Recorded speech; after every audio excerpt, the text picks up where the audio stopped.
You've learned about them in history class and you watched them in movies, but what really is the Ku Klux Klan? Founded in December of 1865, the Klu Klux Klan was constructed of veterans who wanted to reestablish white supremacy.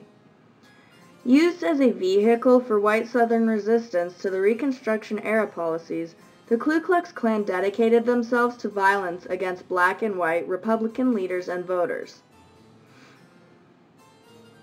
Their main motivation was the Holy Bible. They used it as a source of reference and influence.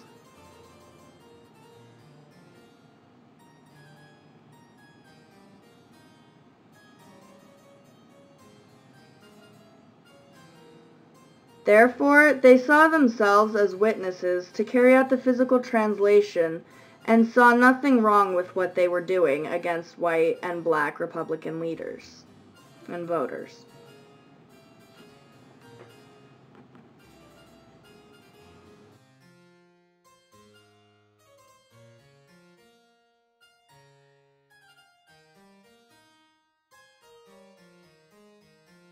Using fear to control the citizens, the Klan members would dress in white robes and hoods and carry out their attacks in the cover of night.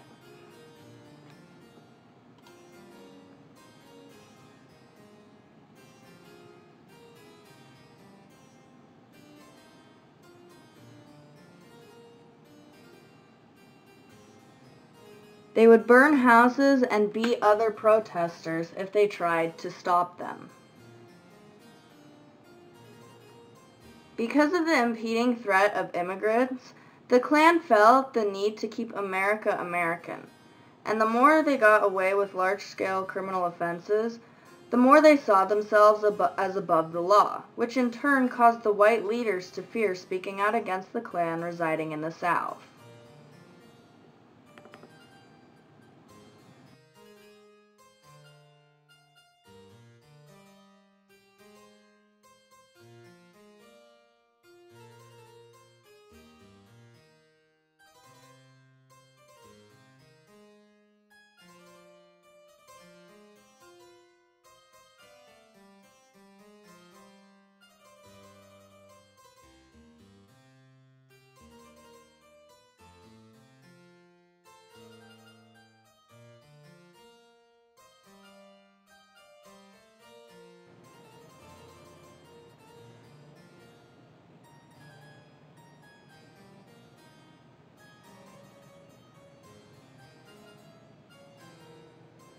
Two years after the Ku Klux Klan was founded, Nathan Bedford Forrest became their first supreme leader.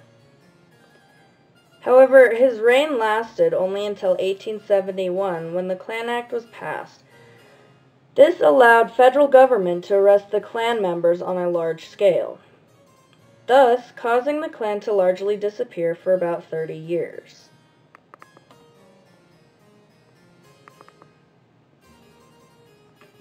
However, when Thomas Dickinson Jr. adapted his novel The Klansman, the Ku Klux Klan was reborn and used the burning cross mentioned in Dickinson's novel as their symbol.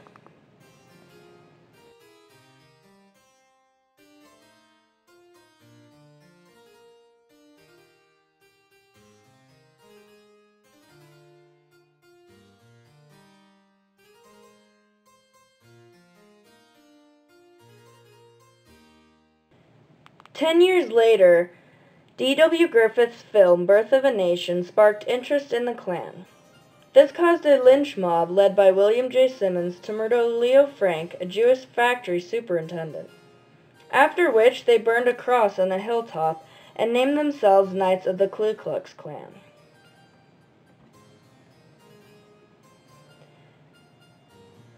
As the Klan became more organized against prohibition,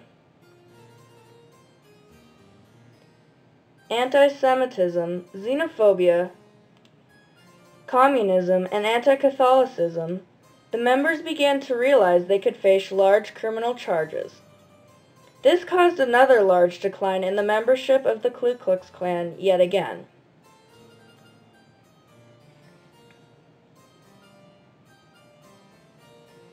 However, It spiked back up in 1951 when members of the Ku Klux Klan firebombed the home of National Association for the Advancement of Colored People Florida Executive Director Harry Tyson Moore and his family on Christmas Eve.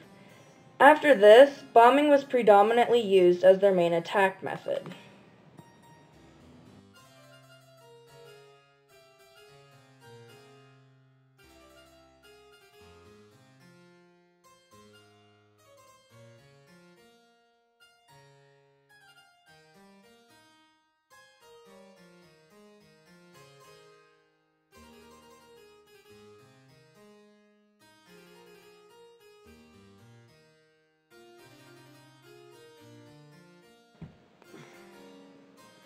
As the members began to realize their influence against black rights failed, the Ku Klux Klan began to diminish and fade out of American lives for the next 40 years. The only news to bring back up the horrific topic was in 2005 when former Klu Klux Klan organizer Edgar Ray Killen and murderer of James Chaney, Andrew Goodman, and Michael Schooner was convicted of manslaughter and sentenced to 60 years in prison.